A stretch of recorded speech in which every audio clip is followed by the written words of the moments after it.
Be more grind, rise, shine through the struggle.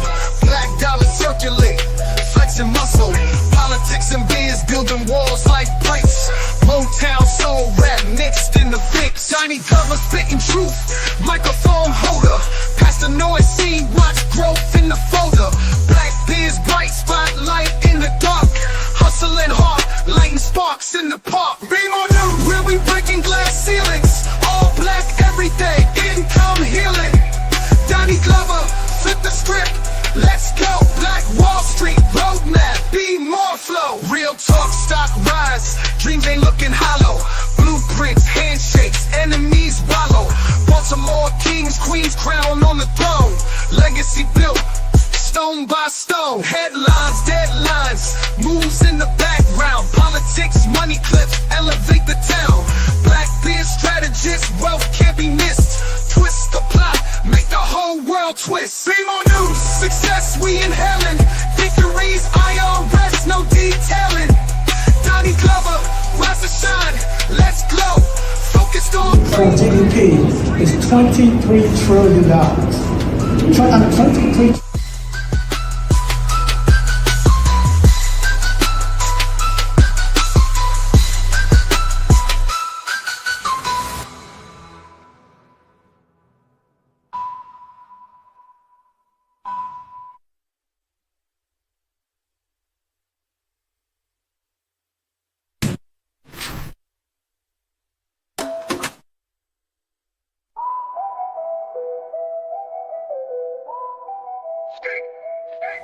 Be more grind, rise, shine through the struggle.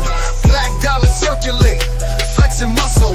Politics and biz building walls like bricks. Spitting truth, microphone holder. Past the noise scene, watch growth in the. I'd like to welcome you to the show. First name's Doni, last name's Glover, in it to win it. Talking about James Mosher baseball today. Coach Everett, how are you? I'm doing pretty good, thank you, sir. You know, this is a video show, sir. Oh, you got Yes, it on. Okay. Yes, sir. Where you were. Oh, yeah, I'm coming right in on you. In fact, let me throw my James Mosher hat on here. All right. How are you, sir? Coach Everett, Just how getting long have you myself- been with James Mosher baseball? Say it again, sir. How long have you been with James Mosher baseball? I've been with James Mosher baseball now for over 30 years. God Almighty. Oh, this might be my 30th year. My oldest son was 8 years old when he started. He's now 30, getting ready to turn 38. So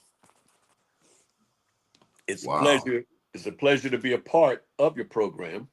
Did you Thank play you for James the Mosher invitation. baseball? Yes, sir. I played back in the 70s for the Pirates, for the great Isaiah Ike White. Yes, sir. What kind of Cadillac did he have? Oh man, at the time he had an Eldorado. Boy, you going back, man. You He had a rust-colored Eldo. You talking history. He had the rust, yes, sir. The rust Eldorado with the white, might have been a half top, white half top.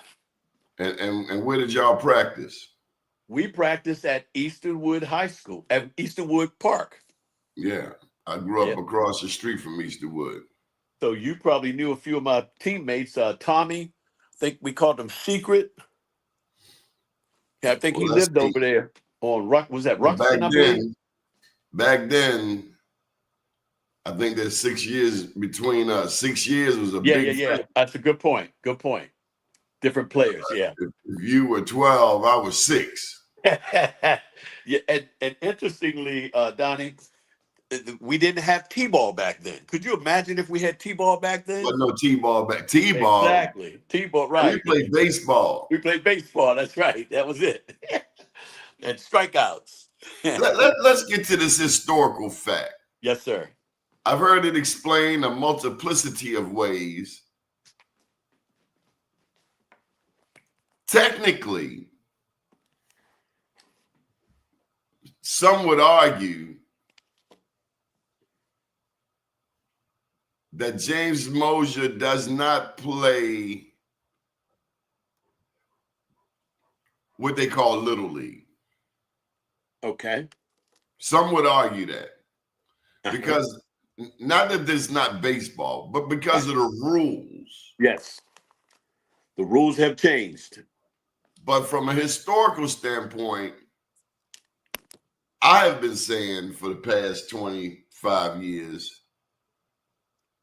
that James Mosher is the oldest black baseball league for youth in the country. And that is my understanding as well. Certainly on the East Coast, but if not in the country, you may be right. And you know, we probably need to Google that, but yes, that is true. That is what it said. Now, I just wanted to ask you, when you said they say that we don't play Little League, is it because of our new rules on the game itself, in terms of not taking the lead and tagging up? Or yeah, because when we played, we took a lead. We played Major League Baseball. That's correct. We did. And you we know had pop-up fly rule. Yep. Every rule that baseball had, we did at that time. They didn't coddle us. That's correct. And you know, Donnie, we talk about this all the time. Some of these kids, the only time that they play baseball is when they're up there with us. And no, we played strikeout. We did, my God. We played strikeouts, pickup, you name it. If you was counting just on your time at James Mosher, you missed the whole boat. You missed it. No, we live baseball. Right.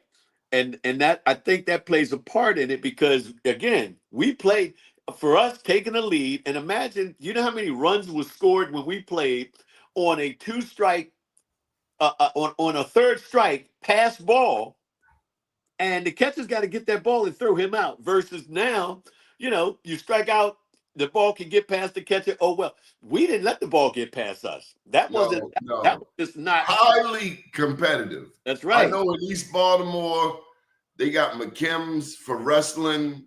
And they got Lafayette, Madison. They're well known for basketball. Right. For baseball, yes. With all due respect to Muggs, Reginald, Reggie Williams, and the legends, Kosher, Skip Wise, they had basketball on lock. When it came to baseball, it was us. I don't know who could hang with James Mosher. Not from our community. But and we need some white boys too. Yeah, but even today, Donnie, our travel team plays traditional baseball rules. And so our coach for the travel team, we compete, and we have won some of the tournaments with the big boys. So they do. We've had some tough teams. Even to this day, James Mosher is still ranked and well known. And there are a lot of teams that don't want to see us. Now, we do get beat sometimes, but there's some teams that don't want to see James Mosher baseball. I love listening to you and the other brothers who got me by a couple of years to hear those stories. Doc Cheatham would tell a mean story, man. Yeah. Doc Cheatham, it's hard to believe some of the stuff he say, but Doc Cheatham says, he has said on his show that he struck out, who did he tell me? Doc Cheatham told me he struck out Reggie Jackson. Hey, well, if he did, I got to say, whoo. You know, he better be glad he didn't catch him when he was playing for the Yankees with that skill set. But that's great that he would have played during that time. He may have played with former Mayor Kurt Schmoke. Maybe. I don't know if he's older. I know he's older than us. But he may have come along during that time because Kurt Schmoke played up there. Elijah Cummings played up there. Okay, I didn't realize he had played up there. But we've had some great men. And great people, I should say. Nowadays, great people. We've got some fantastic young ladies that have come out of James Mosher as well. But some great talent and have become productive citizens. And that's one of the things about James Mosher.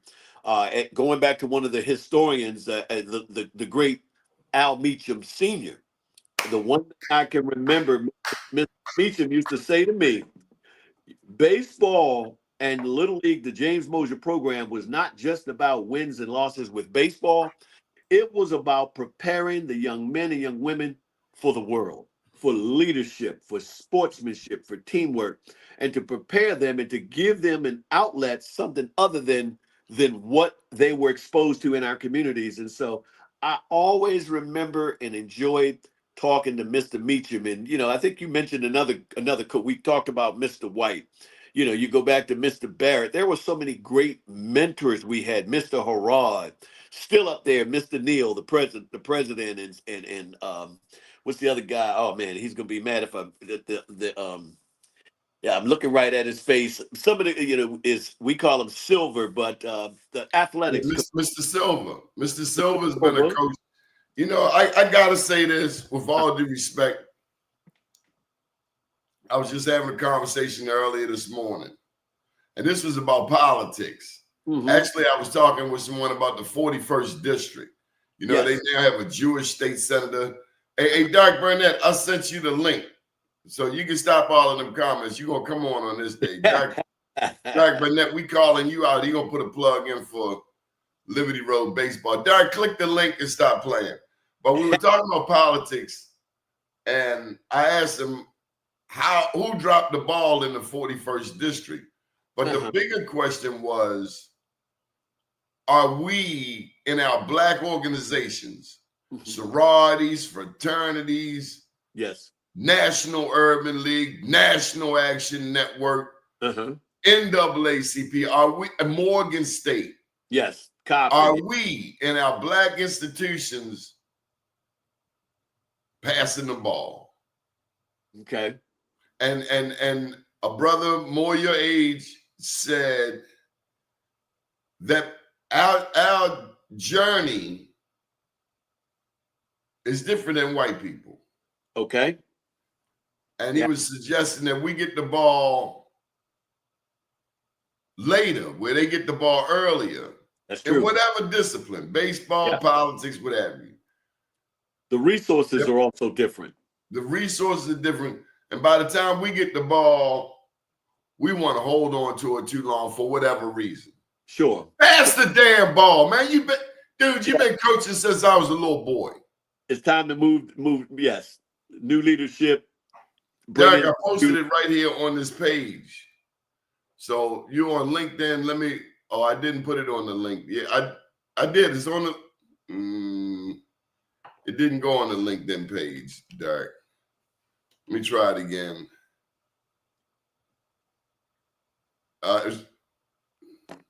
It won't let me share it. I'll just email it to you, Doc. But go ahead, Everett.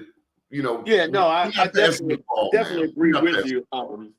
I do know that when you look at the resources we have up there, and it's getting better, as you talk about other groups of people, we don't have access to the indoor facilities or year-round weather where we can practice year-round. Could you imagine if the talent that we have right now that comes out of our program that plays baseball maybe 2 months out of the year? Could you imagine if they had access 10 months out of the year? Indoor. Doug, check your email. If we had access. You know what, Mr. Everett, come on now.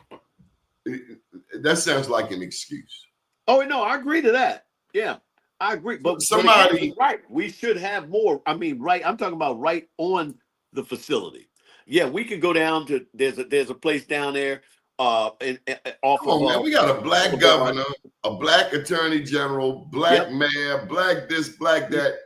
If we don't have it, it's our own damn fault. Oh, I agree. Now, I agree with that. I do agree. And I'm all for taking philanthropic dollars. Yep. But do we really need Cal Ripken to do for us what we can do for ourselves? That's right. Do for self or suffer the consequences. Do we? I mean, those people like Mr. Meacham, Mr. Simmons, were they waiting on some white boys to give them some money? They did it right. They did it on their own. That's right. You going back to Mr. Simmons? Yes. Now I'm this is baseball, so I got a right to throw a knuckleball.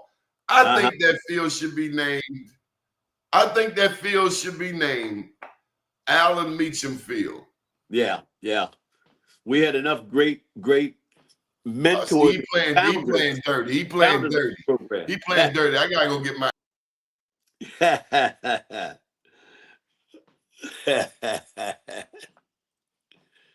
He's on mute.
Mr. Everett, you ain't gonna take over the show all this time. What happened to you, Dirk?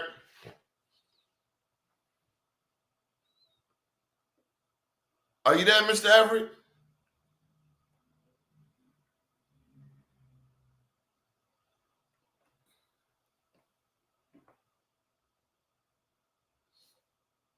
Dirk, are you there?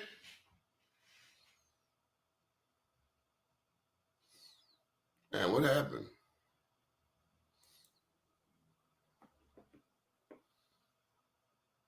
Are you there?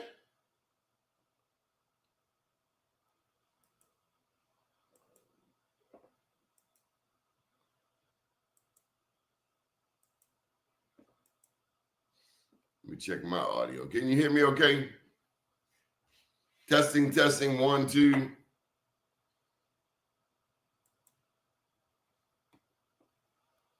Hey, Donnie, take me off mute. I don't have you on mute. You'll come on the show. Let's try him again. How you doing? Testing. Got you loud and clear. Okay, yeah, I think I lost both of you guys at one point, but No, we were there. I went to get a hat. oh, that's okay. I went off and came back on, no problem. I wasn't sure. I did see there you go. Burnett. He said you need to unmute him. I think he needs to. I never muted him. Yeah, it's See, on that's him. when you come on the James Mosher show talking smack with that county That's stuff. right. Derek, you have to go in from the beginning. When we came in, you had to allow access for your mic. So you had a prompt from the beginning. Know, he been on this show before. See, that's that Baltimore County politics. Derek, we can't hear you, Derek. We're gonna work with it. We want to help out our county brothers. You know they're a little. Yeah. He should sign off and sign back on. He needs to go off and back and start over. Yeah, you know our county brothers. He put a note in here and said they looked forward to playing James Mosher. Liberty Road always looked forward to playing James Mosher. And get their butts whipped. Yeah, that is true. Hey man, I don't know what kind of cheap phone y'all got out there. One of them Baltimore County Boost mobile stores or something. Yeah, we hear you loud and clear talking smack. What'd you say? I didn't know James Mosher played Liberty Road. Oh, yeah, travel team. Yeah, the travel team, yeah. What'd you say, Dirk? What's that? I said that's a part of my nature to talk smack. I'm from Baltimore, don't you know? Are you really from Baltimore? We still want to talk smack. I'm from Baltimore County. Oh, that ain't Baltimore. That's right. That ain't Baltimore. You're in the county. You just said it. I didn't know they had black people out there in the county back then. You know what? I hear that. I didn't even know they had. I mean, I know Benjamin Banneker was from there, but I thought he was the last black out there in Liberty Road. You know what you tried, Don. You know, we used to do that on the basketball court too. Oh my God. We should say 5 new and a better crew. Send them back down the hill. Now, you know that don't even sound right. I know you can't believe it, but it's a fact. I cannot believe it. You ask anybody about Woodmore. Woodmore? Did they even let blacks out there? I used to play out Woodmore. We were at Woodmore. We played basketball under the lights till 11 o'clock every night. Oh yeah, that's right. Y'all did have lights. Till them black people said they. That's what happened when you move the ball in the county. Slow down, slow down. Tell the truth for Shane the Devil. Baltimore County took them damn basketball hoops down too. Yeah, they sure did. Them upwardly mobile black people got a little bougie. I had to fight the community about that shiggity, man. Hey, look, hey Donnie, they took them down because the guys like us from Baltimore City started going out there. That's why they took them down. No, we used to invite y'all out there. We loved y'all coming out there. Yeah. Thanks y'all, man. All them county championships,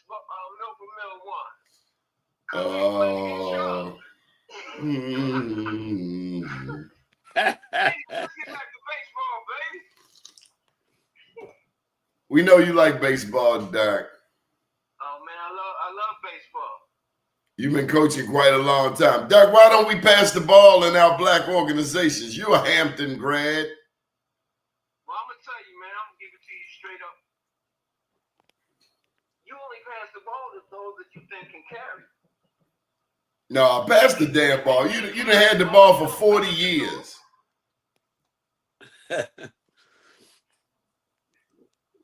Dirk, Al Sharpton. These coaches today don't know the fundamentals, Donnie. I shake my head, man. Yeah. I get coaches clinics out here. How come they don't know the fundamentals? Because they never played themselves. Yeah. How can you coach something you never played? Because They need- it's not on the team. They need some warm body. Hey, Donnie, we see a lot of these guys, these younger coaches that never played the game today. Yeah. I learned more from the age of 7 to 10. I learned more riding the bench Mm-hmm. in those 3 years than some of these cats learn in a lifetime. Yeah. Yeah. Because on the bench, you learn one thing: you don't want to ride the bench. You want more than them 2 innings. You That's want right. to do more than bunt. Because damn, you done bunted 100 times. Yeah. And you're only getting 2 innings. Yeah. Yeah. But you learn on that bench. You learn what not to do. And you watch people better than you. Sure. And you're at practice. You know, you're getting your practice in. The practice was the most important part for you if you was a new player. We had to go up Douglas. I lived at Easterwood, but I had to go all the way up to Douglas. Okay. And I'll never forget when them cats from Thomas Avenue robbed me of my glove and my cleats. Yeah. Yeah, Thomas Avenue was a tough little neighborhood back then. It was about 700 of them sons of guns came across the plateau. Descended on me, just little old me. Man. This man stopped and tried to help me get back my glove. I don't know what happened. Little plastic glove, too. I ain't even have a real leather, but I tell you. Yeah. We used to play none of us had real strikeout. gloves back then, or none of us had brand new gloves, I should say. Everybody had a hand-me-down glove back then. And our fathers played some kind of baseball. Yeah.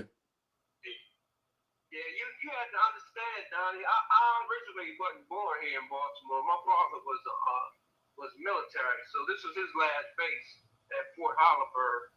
And we moved here from Cincinnati, Ohio. And I was a big Cincinnati Reds fan. We moved here the same year the Reds played the Orioles in the World Series. Was Joe Morgan playing for him? With Joe Morgan, Tony Perez, Dave Concepcion, Johnny Bench. That was a mean team. They had a good team back then. That was a mean team. Baby, the big red machine. Joe Morgan and Johnny Bench, man, that was Johnny Bench back then. was a beast. He was. Johnny Bench was a beast. And then I watched Brooks Robinson steal our World Series from us. I'm sorry. Did you say steal? Hey, Donnie. I've never heard that word associated with the Brooks. I've never heard that word. Hey, Derek. Back then, back then the Orioles had 4 20-game winners. Back in those days, the Orioles was we had 4 20 winners. Yeah, y'all had McNally, Palmer. Let me see, who were the other 2? Cuellar. Cuellar. McNally. Did you say McNally? Dave McNally. McNally, Cuellar, Palmer, Jim Palmer, and the fourth one is escaping me. And we're not even going to talk about the bats they had: Boog Powell, Frank Robinson. You know, we had what? About Frank Robinson? Y'all got Frank Robinson from Cincinnati. Come on, that was your fault. That was your fault. And we almost lost him because Baltimore suffered from segregation. Yep. No doubt. And he couldn't find housing. Ain't that something? Frank was on his way to the airport. Yeah. And that's why I'm a Yankees fan today, because the Orioles let Reggie Jackson slip through his hands. He goes to New York and becomes Mr. October. That's why you see me wearing Yankees gear. Because the Orioles didn't treat him right. And he said, if your girl start acting up, then you take her friend. Look, they let wait a minute, what was Don? They let Don Baylor go too. Wasn't it Don Baylor? Don Baylor played right field. Yeah, but I'm saying they let him go too. They had a lot of players they let go. They should have kept. Man, I was never an Oriole fan. I used to go to Orioles. Oh. I can talk bad about the Orioles. You from Ohio. You don't get that right, Slim. Come on, baby. I'm a baseball fan. Anytime y'all still got to let them play, thank God I'm a country boy in the 7-minute stretch. It's an issue. I can't argue that. I can only tell you the stadium was over there on 33rd Street. Yeah. And we were too far away from the black community to talk any SHIT over there. Right. I can tell you, I never remember there being any fights. I was going to say, I used to go over there on the bus all the time to the games. We never had I used to work at Memorial Stadium as a vendor. So we never had no problems going over there. Like you said, never no fights. Never know, and that was back in the 70s. For I me, went to a mini junior Oriole game over there. My dad used to joke, Everett, he'd say, I don't know if you remember this commercial. I bet you do, though. He said, Junior Orioles say, you sure do get a lot of stuff. I can't remember. If you sign up for the Junior Oriole package. I remember that program, though. Yeah, if you sign up for the Junior Oriole stuff, you got, some tickets and to some of the special nights. I remember when they came out with the Brooks Robinson number 5 jersey. Man. Black and orange. Everybody in Baltimore had one of them jerseys. Brooks was an icon. It still is. But he was an icon, man. You could do no wrong. A nice person, too. He was. Very nice. He showed, just like Muhammad Ali, you can be great and still be kind and humble to people. He was. I got a picture with him. He was a nice guy. At his he was at the last Ripken thing the year before, maybe a year or two before he passed, and I was able to talk to him and sat there and had a nice conversation. And just like you said, he was hands on. Good guy. What happened to baseball in the black community? How come it died? I will say the one thing, unfortunately, is that if you look at the popularity of football and basketball as an appeal to our young people, and the lack thereof of black stars in baseball, as we talk about the Frank Robinsons and the Reggie Jacksons. Um, I think that's probably what, let's face it. You go in high school, you know, if you look at a football game, a basketball game, and a baseball game, there's nobody coming to the baseball game. It's near the end of the season, and fall ball is not that popular. So the popularity for our young people, and we also right now, even now, have to compete with summer basketball, summer football, spring football. And, Everett, I'm going to dismiss that as hogwash. okay. I'm going to say it's because during the summertime, the major league players, the Negro League players went down to South America and the Caribbean and trained our black Latino brothers how to play ball. Okay. And they came back and took over the industry. Yeah, but I will tell you, as a coach, I can remember, competing with my players, having to try to convince their parents why they need to come to baseball until July. And some of them would say, well, if they don't go to football practice, they won't have a spot. And literally I had one of 2 years in a row, my catcher didn't show up for championship games in the playoffs because that was the start of football season. And we would lose some of our players. Now, Donnie, when we grew up, you had baseball season, you had football season, and you had basketball. The only thing you competed with, BNBL basketball, was a summer league. But normally back then, if you was playing baseball, I don't remember ever there being an issue if a coach knew you was playing two sports. Right now, we compete with football at the youth level. So I agree with you about at the professional level, but at the youth level, you have so many options with these kids, and football has just taken over in terms of, the interest for these. Well, let's be honest, gentlemen. Baseball is a cerebral sport. No slight to football or basketball, but baseball is a cerebral sport. Okay. Now we in our community, to get on television with the famous dunk or to run a touchdown, that's more exciting. Sure. To just sports fans, because baseball is a slow sport. It is, but you got to understand, but it's cerebral. It is. You make more money. And it's a slow sport, and the players tend to last longer. Yeah. Satchel Paige played well into his 50s, 60s. Yeah, he was exceptional. But if these cats ain't playing past 30. Exactly. Yeah. Not football and basketball. That's right. But it's a cerebral sport, and it stopped being popular in the black community. We played catch with our fathers. Yep, we did. You don't see people playing catch with their sons these days. Yep, that's true. So what do you think is the reason? It stopped being sexy in the community. Yeah. Baseball, less injuries. It is. Football, one injury and it's over. Basketball, one injury, it's over.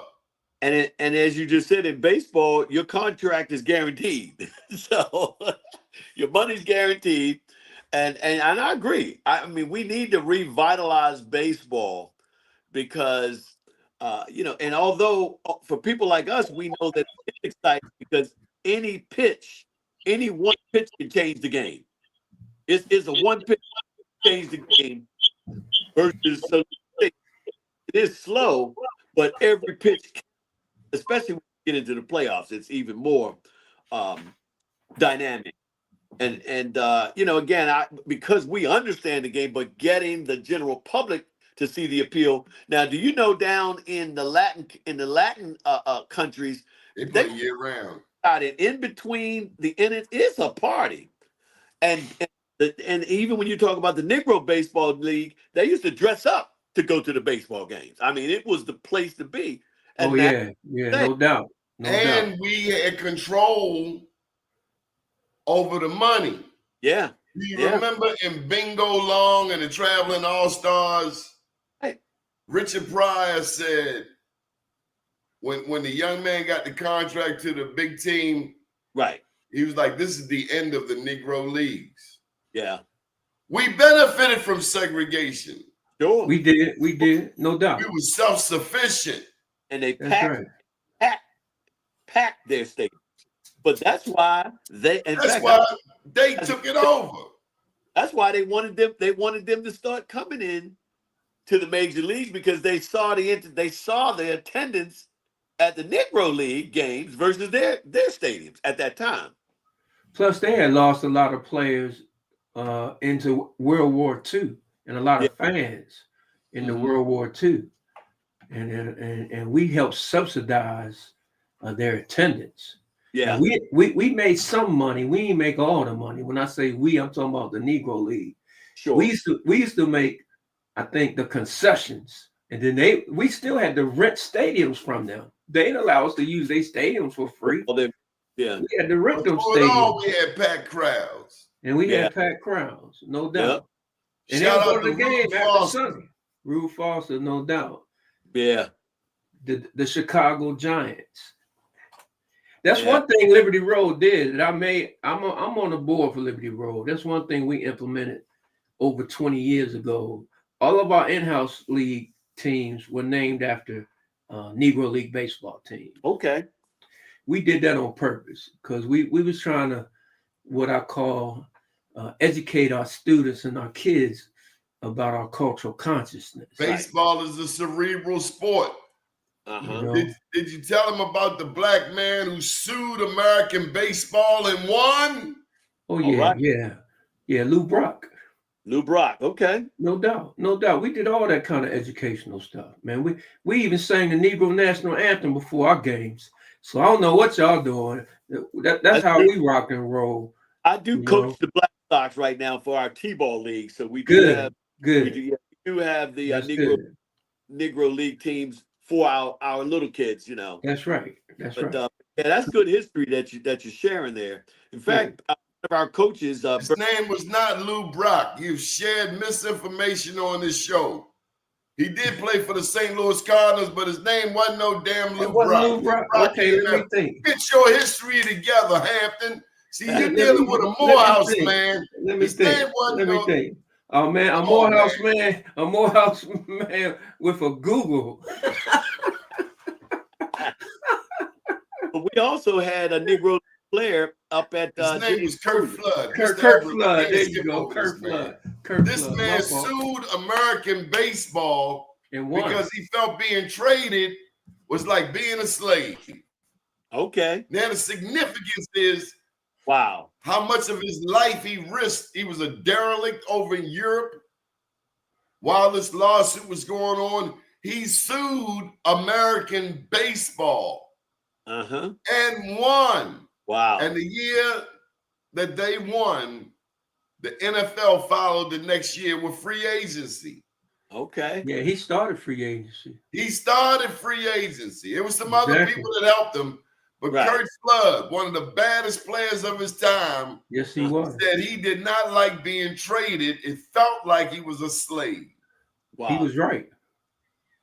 And look at what he turned into an alcoholic behind that too. It really affected him. He was a derelict, but he came back, he cleaned up, and he went on with the lawsuit. Okay. Right. It was sad, man, but it's a fact. Yeah. Yeah, baseball. I call baseball. It's a country club sport now, man. Oh yeah. You got to afford to. No, they don't want black people to get in there because we take it over, brother. Well, I know that still, but it's still a country club sport at the lowest level. Right. To be able to play at a high level, most of these kids now got hitting coaches, Yep. pitching coaches.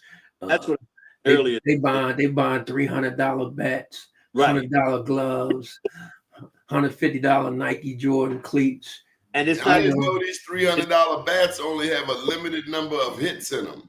They do.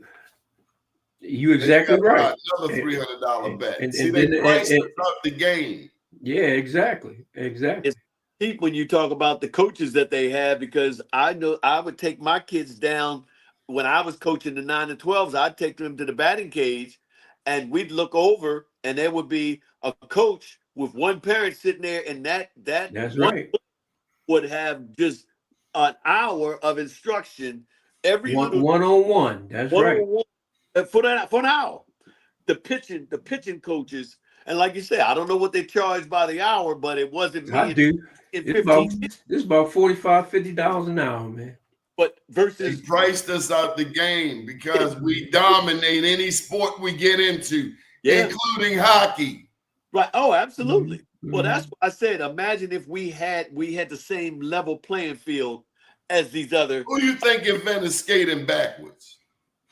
Well, hey, come on, Donnie. Like you say, every black person that played hockey, the only obstacle they had to face was the racism of being treated, unfair, and all the extra bangs that they would get. But talent-wise, I used to go down to the hockey games at the Civic Center. I worked at the Civic Center at 14 years old when we had the Clippers and the Bullets down there. I was a vendor. And they used to let people ice skate afterwards. There was a guy that worked down there, his son. And when we was young, man, he was one of the baddest little skaters out there on the field. But again, I never had ice skates, so we was roller skaters. So yeah, I learned how to ice skate in Maine. I'm gonna do a shout out to the Davis brothers, to Howard Fields, Brian Easley. Oh yeah, I know them names. Yeah. Man, when the Davis brothers got up the bat, you knew the ball was going out the park. Eric, Kevin, and Kenny, the youngest. Kenny was a southpaw, and he had the prettiest swing, man, as a lefty. And that ball was going straight over that fence. Right, okay. Some of them look like grown men down there. I think some of them might have been 18 and 19 playing Little League baseball. But you see, Donnie, that was a family affair, man. That's when they changed baseball around. When the freaking Pittsburgh Pirates run the World Series with mostly African Americans and Hispanics. Was Willie Stargell playing? Willie Stargell was playing. Like that when they beat the Orioles. I was in the Air Force. Roberto Clemente. Back in 1979. Clemente, yeah, they was like, we ain't never gonna let this happen again. Man. Right. It was mostly all African Americans and Hispanics on the same team. Roberto Clemente, the legend. They had a crew, man. Yeah, I remember I was watching the game in California, man. We was losing, and some station in the day room. I was like, don't change that station. That game ain't over yet. The game is over. Man, we got into a scuffle over that. Never forget. I was mad. And the Staple Sisters had their theme song, We Are Family. We are family. Woo. Of course, I wasn't a fan of any of that at the time because I was an Oriole fan. But reflecting back on it, you got to respect the Pirates at that time with the players that they had. They definitely did have an abundance of players of color. I can't remember. Mm-hmm. That's where I think Everett, the Orioles totally lose. We ain't got no African Americans. There was a time we had Al Bunbury, Paul Blair, Ken Smith, right. Lee May. That's when the Orioles was good. And that's why they not good. That's why they ain't good. They have one. That's that Southern mentality. Yeah. Yes. Just like University of Maryland. Right. Did the girl Angel Reese play for University of Maryland first? Yep. Oh, no doubt. She had to go. I had a kid that we coached. Bob Wade went down there, University of Maryland. They treated him greasy. Yeah. We had a kid. Different kind of African American. You got to go down. You got to be able to navigate in a certain vernacular. And if you don't like that, then hey, you're gonna have to find somewhere else to play. Yeah, Well, unfortunate. I tell you what, University of Maryland missed out on one of the greatest athletes of all time from the Liberty Road baseball program, Mr. Brian Jordan. Brian Jordan had an opportunity to play baseball at University Yeah, of Maryland, yeah, but that's he turned it down because Bobby Ross, the football coach, didn't want Brian to play baseball in the spring. So Brian went to University of Richmond instead and ended up becoming an All-American and one of only 3 African Americans to play 2 professional sports. Yeah, two He sports. played safety with Deion Sanders with the Atlanta Falcons, and he Yep. played on 4 Major League Baseball teams. Now he was friends with Keon Carpenter, right? Yeah, well, Keon Carpenter went to Woodlawn. He was before Keon Carpenter, but Brian went to Milford Mill. Brian went to Milford Mill. Hey, Donnie, do you know you guys know Reggie Jordan, Reginald Jordan? That's his uncle. Yeah, he I went to school with his uncle. Mm-hmm. Yeah. See, Brian's people was from Turner Station. His father was from Turner Station. Well, his uncle lived right over here on Loretta Avenue. His uncle and 2 of his cousins grew up right over there on Loretta Avenue, 2700 block. But yeah, he may have been from that side of town, which saved him because he didn't come as Baltimore. Yeah. Brian lived in the county, grew up in the county, and your great brother, man. He still comes back to Liberty Road today. Matter of fact, he came back. Parade out Liberty Road. We were supposed to every year. We were supposed to have it this year, but it got rained out. What about y'all? Did y'all have one? Our parade? Yeah, This Saturday. Wow. See, we had one scheduled for I think it was I 2 Saturdays ago. It can touch James Mosher's parade. No, it can't. I've actually walked in James Mosher's parade, so no, it can't. Matter of fact, our parade is I'm gonna say it ain't even a mile long. The James Mosher parade used to be the biggest parade in West Baltimore. Correct. Yes. Yeah. I've been in there. I've represented the Negro League Museum in the James Mosher parade. Okay. So then you remember. I know all about it. You remember Bert Simmons? Oh yeah, come on now. Bert Simmons was a part of is the whole reason the museum exists out in Owens Mills. He was a coach. He was one of our coaches up at James Mosher when I was growing up. Mr. Bert Simmons. Who would sit up there on the steps on Lafayette Avenue, Everett? Was his name Mr. Mosher? What's the not Mr. Mosher? Short brown skinned man, one of the old timers. Yeah. You're talking about I know who you're talking about. Oh man. Why is his name escaping me? That's bad. But he's back there with Mr. Meacham's crew. The Lafayette Avenue? Yes. Yeah. I'm looking right at Turner, Mr. Turner. Yes, sir. Yeah, Mr. Turner. Yeah. Hey, bruh, it was the greatest joy when you look back to know that you were a part of such history. Yeah. And as you get older, you find out people before you played at James Mosher. Oh, yeah. Mind you, Doc, this is West Baltimore, and James Mosher brought together several communities. Yeah. I believe that. I know one of my Hamptons. You would get beat up if you go down Loretta Avenue. You ain't know what you was doing. Emerson Avenue is one thing. Loretta, you just stepped all the way into a neck of the woods. You don't know nobody. You better know somebody down Loretta Avenue. That's like going to Cherry Hill. That's right. Yeah, one of my Hampton fellow classmate, not a classmate, but he went to Hampton, Tay Thompson. I know y'all know Tay. Tay was a big time James Mosher baseball player. Matter of fact, he played on the last baseball team that Hampton had. Okay. And they won the MEAC that year.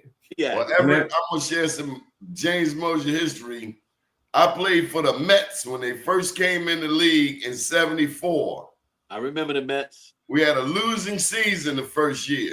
Just like the Mets. And the second season wasn't much better. But the third year, we won the championship at James Mosher Baseball. James Divers pitching, Clero, Myers at shortstop, Greg White at third base. We had some of the best. We had the best players. And I actually transitioned from bunting to getting a couple of swings that third year. But the fourth year, I was swinging. That's great. That's great stuff, Donnie. That's great stuff. So, But you had to ride that bench. You had to get the splinters. You had to learn the song. Everett, give me one of the songs y'all sang. I'm gonna take you back. talking about the "Here We Go Oreos," "Here We Go." Here we go, Oreos. That's an easy one. It's on. Oh man, I remember in Liberty Road, we was playing this team from Ricerstown, and I had my boys on the bench singing Riley, the pitcher name is Sally. Woo, woo, woo, woo, woo. Riley, the pitcher name is Sally. Look, this European couldn't take it. He turned around and threw the ball at our backstop, man. Oh, Talking man. about, shut up. Shut up. He told our team to shut. He threw the ball up against the backstop. You know he had the fence in front of the bench, right? He threw the ball up against the fence. Crazy. And his father was the coach. So I went to the umpire. I said, my man, you gonna let him stay in the game? Right. He's supposed to be gone. Exactly. Hypnotizing, boomerizing, knock him off the mound. You remember that? We got the fever. We hot. We can't be stopped. Oh, I remember all that, yo. Yeah. Yeah, and it's amazing that tradition does continue with some teams, and you can't rattle the pitcher. We was shaking him up, yo. Oh yeah. And another thing, you guys was talking about the Negro League. Do you know she continued to come up? Leon Day's wife continued to come up and support, exposure baseball and any of the things that we have. And I forget the brother's name you mentioned with Mr. Simmons, but the brother that also runs the Negro Baseball League, he always comes up as well. I'll know his name if you say it. Short brother. Yeah, no doubt. I just seen him like 3 weeks ago because I always Mr. Simmons' wife just died. She died about 3 weeks ago, man. And they getting ready to put together a program. I don't think I should be announcing it, but I hear they're gonna put together a program for her and Mamie Johnson. You know, Mamie Johnson played for the Indiana Clowns, and she recently died too. So they're trying to put together a program. So keep your ears to the ground. I give you the blues, Derek, when it comes to James Mosher, but let's just say publicly, thank you for keeping baseball alive out in Baltimore County. Hey, man. Thank you for keeping, because, when you think about it, Everett, blacks have been migrating out Liberty Road. Yeah. And we had to reestablish ourselves out there politically, church-wise, baseball-wise, business-wise. So true. Just because you moved to the county and you got lawns, honey rabbits, deers, and foxes don't mean that the fight is over. So shout out to, what was that lady name? Who was that first political person out there? Political person. Dang, I see her face, man. She lived in Stevenswood. Aaron Barnett's godmother. Oh, man. Ella White Campbell. Ella White Campbell. Shame on you. No doubt, man. You ain't from, where you from? Ella White Campbell, man. No, man. I knew Ella White. I knew Ella White very well. Ella White Campbell was like Victorine Adams out there. Yes, she was, man. Yeah. Yeah. And then Dolores Kelly ain't no punk. Ain't that something? No, yeah, she was tough too. Matter of fact, Dolores Kelly's still tough. Don't get it twisted. You got that right. she may not be in the limelight, but I bet you she's pulling strings. She wouldn't have dropped that ball when it come to that Senate race. She pulling strings from behind. I know that. She wouldn't have dropped that ball in that Senate race. Man, oh man. Yeah. But it's tough, man. Now come to that parade, Everett. Say it again.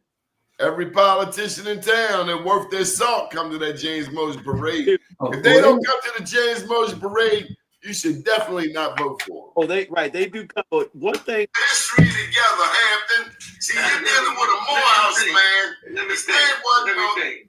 Oh man, a Morehouse man. A Morehouse man with a Google. I don't know what happened, man. But look, I'm trying to. You got a replay going on. Hey, but kick you out again. But we also had a Negro player up Let me back in, Derek. Hey, Donnie. Yeah. I was just going to tell you, I've got a 10 o'clock meeting coming up, but I do All right. want to Well, say, thank you for joining us. Plug the parade one more time. I was going to say, I do want to invite everyone that if you aren't doing anything, as you've heard, one of the greatest in the city of Baltimore parades and opening day celebrations in West Baltimore will happen this Saturday, April 26th, starting down at Edmondson and Evergreen at we call it Evergreen Park, but I think it's Helen McMeekin Park or Helen Meckel. It's going to be Saturday starting at about 12:30, and it will go up Edmondson Avenue, up Bentlow Street to Lafayette, up Lafayette to Warwick Avenue, up to the James Mosher baseball field, which is on the backside of Billie Holiday Elementary School. We certainly want to welcome everyone to come up and be a part of the grand opening celebration. And Donnie, I know you will be there. And one thing I'll say, you said about baseball, we have a lot of politicians that throw out an opening day pitch. I will say why it's important for young people to learn how to play baseball. We have seen a lot of grown men who cannot throw a baseball. You know who played as a kid and who didn't, because when you see some of these guys, some of them are athletes that cannot throw a baseball. Get your kids involved in baseball young. It'll help them with everything else they do in life. Oh, no doubt. And so it's a pleasure talking with you guys. I've got a 10 o'clock meeting coming up. Hold up, John. But give me the time on that again. What's the time? April 26th, this Saturday. It will start about 12:30. From where again? It will start. Come on, man. You don't know where it started at, man? Edmondson Avenue in Bradish. Okay, I got you. See, that's down the street from Poplar Grove. Down the street from Calvin. Come on, man. I know, man. I used to play basketball. They had welcoming parties around there back in the day. Them cats come out with baseball bats. Let me ask you one thing before you go. Let me ask you one thing. What do y'all think the NIL is going to do to college baseball? They only give out 11.5 college scholarships on baseball teams. You don't hear a lot about it, but I wish it could. That's a whole nother conversation, Doni. I'm letting you know. We have talked about NIL. There was a lawsuit for Division I school athletes who played, and we have to do a show on that, Doug, to do an update. We do. Yeah. Everett, I know you got to run. Thank you for joining us. I see you Saturday, you want to put a plug in. When does Liberty Road baseball start? They already started. Today is probably their first game. They start practicing today. Oh, they just started practicing. They just started practicing because my nephew played Liberty Road baseball. I peeped it back in the early 70s. I was like, this ain't James Mosher. Right. Well, back in the early 70s, it probably wasn't. But now, we got a lot of kids, man. You have almost 300 kids out there. I'm tough on Baltimore County. Baltimore County like our little brother. Well, I ain't gonna argue that, but I wish we can combine both things, but that ain't gonna never happen, man. The county and the city ain't gonna. Of course it can. And the way it's going, we need to. You got Liberty Road baseball, Forest Park baseball. You got Northwood. Forest Park, are they still in existence? I think they gone. I'm not going to say that. Yeah, well. Do you remember the Rebel Yell or something? Rebel. There's some white boys out like Eastern Avenue. Oh, yeah. I remember them, man. Come on now. I had never played against white boys before we started going out there. Yeah, man. We pulled our boots up when we played against them. We definitely used to go after them. The Yankee Rebels. That's what you talking about. Yankee Rebels. The Yankee Rebels. Oh yeah, no doubt. And we had no idea that we were in the middle of some racial dynamics. Oh, big time. But what's crazy, the head coach from Coppin State University used to play at the Yankee Rebels. That back in the day, they used to say, if you played on that team, you pretty much made it. You one of the best in the metropolitan area. But that wasn't always the truth, though. No. It was all about politics. They did have the money, the resource, the organization. Right. It's a shame how baseball died in the black community. Well, baseball been dead in the black community, from my perspective, for about 3 generations, man. And I say that because, look, I'm at the age I could actually be a grandfather, but I'm not. So my generation, my son's generation, and this generation coming up behind him, and the generation before me, like you said, Donnie, we used to play catch with your uncle, your grandfather, Man, you got moms out there trying to play catch now. Ain't nothing wrong with moms trying to play catch, but that was something that was passed down from family to family, man, generation to 70% generation. single mother households. Yeah, they sending their kids out there pretty much. You know, I got to the point where I stopped coaching because I felt like I was a glorified babysitter. They wasn't trying to really help the kid learn the game. They were just putting them into something so they can go run around, get their hair done, and get their nails done. I remember my first year in the league, big boy was playing third base named Freddie. Now, I ended up playing third a couple years later, but he was a big guy. And the coach always told you the fundamentals. Yo, hold that glove. You're playing third base, so you got to be aggressive. Anyway, Freddie got hit in the nose, got a busted nose. That's why they call third base the hot corner. But it was a lesson I learned. You can't be asleep over there. You can't be asleep, and you got to have your glove ready, and you won't get a busted nose. That was like the one time I saw blood on the field, but he took his eye off the ball. And it's a lesson for life. Yes, it is. Yes, it is. Baseball like playing chess, man. You got to think 2 or 3 steps ahead. You can't be reactive in baseball. Baseball ain't checkers. If you reactive in baseball, you already lost. If you gonna wait to move when the ball is hit, you ain't never gonna catch it. You got to know where it's going and how to get there, and know what you're gonna do once you do catch it. You gotta hit the transition man. The man from the transition man gotta make the throw to the plate. That's why they time baseball, man. Any kid that can run baseball, and I'm gonna speak on this specifically because I know if you could run under 7 seconds, the 60-yard dash, you're gonna get drafted. We had a kid out here named Troy Stokes, and I know you know Troy Stokes. Played in the minor league for about 8 years. He was from Woodlawn. He went to Calvert Hall, got drafted right out of high school. Troy ran a 6.6 60, got drafted right out of high school. And why that time is so important, the time it takes to run from second base to home plate is 7 seconds. If you can get from second to home in under 7 seconds, you Major League Baseball material. That means you can score runs. A plug in heaven to Joe Mans. Oh, no doubt. Joe Mans, the only one from Baltimore County ever talked smack about a Baltimore County team beating somebody in the city. Well, no, he ain't the only one. He the only one you ran into. I swear he was speaking blasphemy. But Joe Mans loved Woodlawn. Come on, man. I went to Woodlawn too, baby. Look. I went to Woodlawn too, baby. It's in my heart. It's in my blood. Come on. If he told me that story once, he told me 1,000 times. They beat Dunbar. Well, you know, when y'all beat Dunbar, it's like, wow, y'all won the World Series. Hey, well, that's how y'all carried it, though. That's how y'all carried it. Y'all know who number one. You know, that's how y'all carried it. Doug, I appreciate all you have done. Come on, man. For us and keeping our legacy alive. Who you got on that jersey? Oh, man, this is the Negro League All-Star jersey. I got the Philadelphia Stars. I got the New York Cubans. I got the Detroit Stars. I got the Newark Eagles. I got the Black Yankees. Kansas City Monarchs. Kansas City Monarchs. What teams were from Baltimore? I got the Eli Giants and the Baltimore Black Sox. And the Baltimore Black Sox. Know your history. Got to know your history. Before we get out of here, Dirk. Man, we got to be more culturally conscious and connected to our community, and that connection only gonna come from us.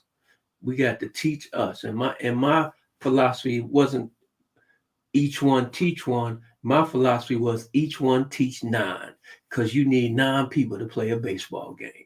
My coach said he'd rather take 7 serious players on a team than 9 clowns. Oh, no doubt, no doubt. It's a team sport. One of the main reasons I switched that to each one teach 9, because when I was in college, the ratio of males to females was always either 9-to-1 or greater. So it's all about, we got to do more than well, young black men don't want to go to college. They don't know, man. They don't know. Have you lost your Damn, mine, son. Don't want to go, but want to stay. Don't go there temporarily like it's a vacation. Go there and get that degree and graduate. My brother. Have you lost my special thank you to Larry Gaines? He blessed us tremendously. We got to put a shout out to, we lost some icons, George Russell, wow. attorney. Yes. We also lost Reverend Willie Ray. Yes. Reverend Willie Ray is the only man that come up to you while you slow dancing at a club and hand you a flyer. And you got your hand around the girl's waist and Reverend Ray will give you a flyer. You like, you're messing up my rhythm, Reverend Willie Ray. Yeah, he would come back to Lamel. Him and Travis Winkie would come back to Lamel talking about the give back. Hey, Doug, let me just give you a chance. How many hours do coaches give of their life? Oh, man, I'm going to tell you, I know I coach not just baseball. I coach basketball, football, baseball. I mean, so you practicing at least 2 hours a day, 3 days a week. You got a game on a Saturday. That's another 2 hours. You might as well say 3 hours because you got to get there. You got to get home. You got to prep. So we're talking 12 hours, 12 to 15 hours a week. A season may be 12 weeks, 16 weeks. And if you go from season to season on 3 sports, you're giving up serious time of your life, man. And parents don't look at that. You know, I stopped coaching. My favorite part was the cold sodas in the ice chest after the game. Oh yeah, that knee-high grape hit the spot every time, boy. I don't know what you're talking about. Yeah, but coaches, man, people don't realize the impact a coach can have. I know I'm proud. I help coach some young men today that got sons that are actually playing. I can sit back and say, well, hey, I contributed to that brother's success. I got to add this in. When we won the World Series, it was the first time I had ever been to McDonald's. What? I was about 11 years old. My dad had always taken me to Geno's. Oh, yeah, I remember Geno's. Yeah, no doubt. You don't know nothing about Geno's. Come on, baby. We had Geno's down the street from where I grew up on Liberty Road and Essex Road. Take me to McDonald's, and considering what they make them burgers out of, and considering how my mom made hamburgers. Oh, that was different, man. It was day and night. Come on, your mom made them Eddie Murphy burgers. Real burgers. Real burgers that had a thickness to them. Yeah. you was eating quarter pounders at home. With love in it. That's right. She patted that love in that burger. Yeah. With them onions and green peppers. throw a little bit of steak sauce on there. Hey, Doug, there's no way I'm gonna let you off here. We got a couple things to cover. What we gonna talk about? You were there. Special thank you to Doug Jones at the Pleasant Yacht Club. Yes, sir. Yes, sir. Speaking of which, today is LaFawn Porter's birthday. The lawyer that was representing him owes me a report. So happy birthday. Send me my damn report, LaFawn Porter. I'll say something to him. I'm gonna send you an invitation to his birthday party, Donnie. You should show up. I'm gonna be asking for my report. Hey, well, he'll give it to you. And y'all belong to what fraternity? Phi Beta Sigma Fraternity Incorporated, the best fraternity in the world, where our motto is culture for service, service for humanity. Now, did you know that Black started in East Baltimore versus West Baltimore? Oh yeah, I didn't know that. And I know the history of Baltimore, man. Come on, man. With that, did you know that Baltimore was the home, or certainly a home, of the National Black Labor Union movement? Yep, I knew Isaac Myers was a ship caulker down there on the waterfront. Mm-hmm. And that led on to a National Labor Union movement, championed later by A. Philip Randolph, who I believe was a Sigma. Yes, he was. A. Philip Randolph was one of our founders. So while we were out there covering Pleasant Yacht Club, the Black Yacht Club that Trade Point Atlantic wants to get rid of out there in Sparrows Point, Edgewood, yeah, man. We have a long history out there. And yes, blacks do live on the east side of Baltimore County. Oh, no doubt, no doubt. I lived on the east side of Baltimore County. When we first relocated here from Cincinnati, my father was stationed at Fort Holabird. What you know about that? We lived in Dundalk. My father didn't know I no better. live in Dundalk. I know I ain't like We the lived, smell over there. we lived in Dundalk. I went to Charles Mont Elementary School off of Wise Avenue. And the only reason we lived over there, he was from Baltimore. We weren't from Baltimore, but that was closest proximity to where he had to go to work at Fort Holabird. We lived there for maybe about 18 months. And I played baseball there. I was from Cincinnati. Baseball was in my heart. I was playing shortstop in Dundalk in the early 70s. Now, you know I had to be able to be playing with them white boys, and they had me playing shortstop. And I was the new kid on the block.